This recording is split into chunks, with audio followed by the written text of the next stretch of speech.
সন্তানের জন্ম দেওয়ার পর ছুটি না পাওয়ায় অসুস্থ হয়ে মৃত্যু এক অঙ্গনওয়াড়ি কর্মীর। বিক্ষোভে উত্তাল অফিস। সরকারিভাবে প্রসূতি মায়ের যারা যত্ন নেন সেই আইসিডিএস কর্মীদের জীবনের মূল্যই নেই। এক আইসিডিএস কর্মীর সন্তান হবার পরও ছুটি না পেয়ে মৃত্যুর ঘটনায় কর্মীদের মধ্যে তীব্র উত্তেজনা সৃষ্টি হয়। ধূপগুড়ি আইসিডিএস প্রজেক্ট অফিস ঘেরাও করে বিক্ষোভ দেখান প্রায় 8 শতাধিক আশাকর্মী। অত্যাধিক কাজের চাপে সরকারিভাবে যারা প্রসূতি মায়ের যত্ন নেন সেই আইসিডিএস কর্মীদেরই একজন প্রসূতি মা মাতৃত্বকালীন ছুটি না পাওয়ায় 1.5 মাসের শিশু সন্তানকে বাড়িতে রেখে বাড়ি থেকে বহু দূরে ডিউটি করে অসুস্থ হয়ে পড়েন। ফলত ওই আইসিডিএস কর্মীর মৃত্যু হয়। ধূপগুড়ি মিলপাড়া 4 নম্বর ওয়ার্ড ধূপগুড়ি গয়ের কাটাগামী জাতীয় সড়কের পাশেই 8 শতাধিক অঙ্গনওয়াড়ি কর্মী বিক্ষোভে ফেটে পড়েন। এদিকে ঘটনাস্থলে পৌঁছতেই অভিযুক্ত সিডিপিও গোটা ঘটনা মিডিয়ার কাছে সম্পূর্ণ অস্বীকার করেন। বলেন যে তিনি এই বিষয়ে কোনো কিছুই জানেন না, এমনকি সংবাদ মাধ্যমকে ছবি তুলতেও তিনি বাধা দেন। পরিস্থিতি নিয়ন্ত্রণে আনতে ঘটনাস্থলে উপস্থিত হন ধূপগুড়ি থানার পুলিশ। দেখুন বিস্তারিত।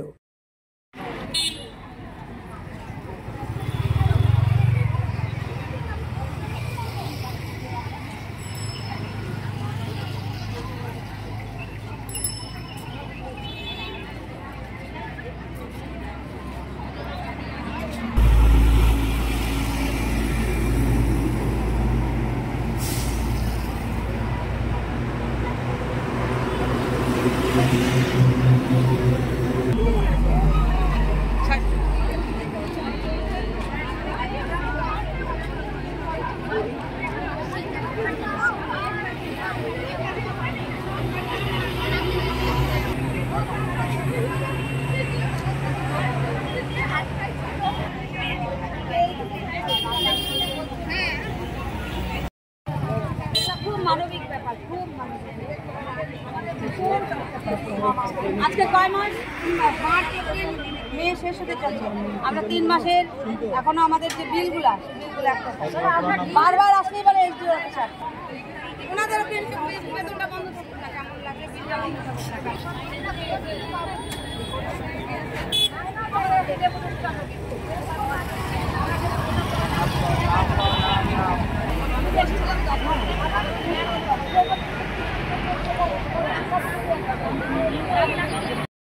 যে ও বিন্না করি ওদের বা কারো অন্য কারো কাছ থেকে নিতে পারে। কোশল লাগতো হিন্দিতে বলি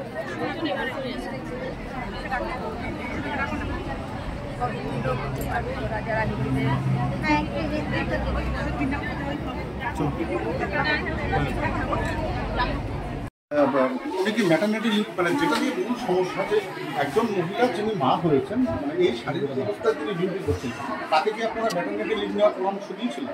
না, আমরা বলেছিলাম, কিন্তু উনি তো অ্যাপ্লাই করেননি ম্যাটারনিটি জন্য।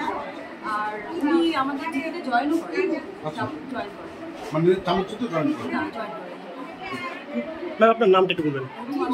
তাহলে এই যে বাকি যারা এখানে যারা কর্মীরা এসেছেন তারা বলছেন যে আপনার একটা প্রেশার ছিল এবং যার জন্য বাধ্য হয়ে তাকে এই অবস্থায় কাজ করতে গিয়েছিলেন এবং সেই কারণেই তার মানসিক অবস্থা এবং তারপরে মেন্টাল প্রেশারে তার ব্রেন স্ট্রোক মৃত্যু। ওনাকে ওনার পোস্টিং হয়েছিল চামচিতে, ওখানকার কিছু সমস্যার জন্য উনি জয়েন করতে পারেননি এবং সেটা উনি লিখিত আকারে অফিসে দিয়ে গিয়েছিলেন। সেটা আমাদের কাছে আগে কোন সেন্টারে ছিলেন, কবে নাগাদ ওনাকে ট্রান্সফার করেন? উনি অনেকদিন আগেই মানে ওখানে পোস্টিং হয়েছে, কিন্তু উনি ওখানে জয়েন করতেই পারেননি। না, আমার কোনো কিছু জানা নেই। এখানে কিসের জন্য ভিড় হচ্ছে, ওরা এলে তারপরে জানতে পারবে। ওনারা তো একটা অভিযোগ করছেন যে এখানকারই না, বিষয়ে আমার কিছু জানা নেই, আর কথা মুখে তো লুকিয়ে দিলে লাভ নেই। কারণ আমার যেটা জানা আছে বলছে আপনার মানসিক নির্যাতনের কারণেই মহিলার মৃত্যু হয়েছে যিনি ওয়ার্কার। এইটা বাইরে যাক, আমার আসুক, কথা বলুক, তারপরে তো আমি জানবো কি আছে। ঠিক আছে, বলছিলাম স্যার, আপনার বিরুদ্ধে অভিযোগ করছে তারা, যা বিভিন্নভাবে প্রেশার ক্রিয়েট করছেন আপনারা। এখানে কথা হয়েছিল, ওটাই আমি যা জানি সেটা না। এই এলাকার এই ব্লকের মেয়েদের এই এলাকায় ডিউটিতে পাঠানো হয়, জানি না, এখন আসুক। বারবার বললাম, ওরা কি বলতে চাইছে আমি তো জানি না, সেটা শুনি তারপরে তো। আপনাদের অফিসে আপনার স্টাফ মারা গেছে আপনি জানেন না? স্টাফ মারা গেছে, মানে কেন মারা গেছে আপনি তা জানেন? স্ট্রোক করে মারা গেছে। ব্রেন স্ট্রোক কবে মারা গেছে? শনিবার না। তো তার ক মাসের সন্তান রয়েছে? তার কম মাস বলতে পারবো না, ছোট সন্তান একদম। ম্যাটারনিটি লিভ কত মাস পর্যন্ত পায় বা কয়টা বেবি অবধি পায়? দুজন অবধি পায়। তারপরে আর পায় না, এটা সরকারি নির্দেশ। তো বলছি এই ধরনের মাদারদের ক্ষেত্রে কি আপনাদের কি কাজে যাওয়াটা বাধ্যতামূলক, যাদের সন্তান 1 মাস 2 দিন 3 দিন? না, আমরা তো 6 মাসের ম্যাটারনিটি লিভ দিই। ওনাকে যে অ্যাপ্লিকেশন করবে তাকেই তো 6 মাসের ছুটি দেওয়া হবে। উনিও কি ছুটিতে ছিলেন? উনি তো কিছু অ্যাপ্লিকেশন আমাদের দেননি। তাহলে এই মৃত্যুর জন্য আপনি নিজেকে দায়ী মনে করছেন না? তাদের পরিবারের অভিযোগ যে আপনার চাপের চোটে, তার বাড়তি কাজের চাপের চোটে এই ধরনের। এইসব আমাকে এইসব কারণ বলে তো আবার কোনো লাভ নেই। যেটা ডাক্তার ফাইন্ডিংস পাবে সেটাই ডাক্তার জানে। আপনার উজ্জ্বল ভবিষ্যতের একমাত্র দিশারি জ্যোতিষ জগতে অদ্বিতীয় ডক্টর অঞ্জন শাস্ত্রী। দেখুন জ্যোতিষ অঙ্গনে অঞ্জন প্রতি রবিবার ঠিক রাত 12টায় শুধুমাত্র TV9 বাংলায়।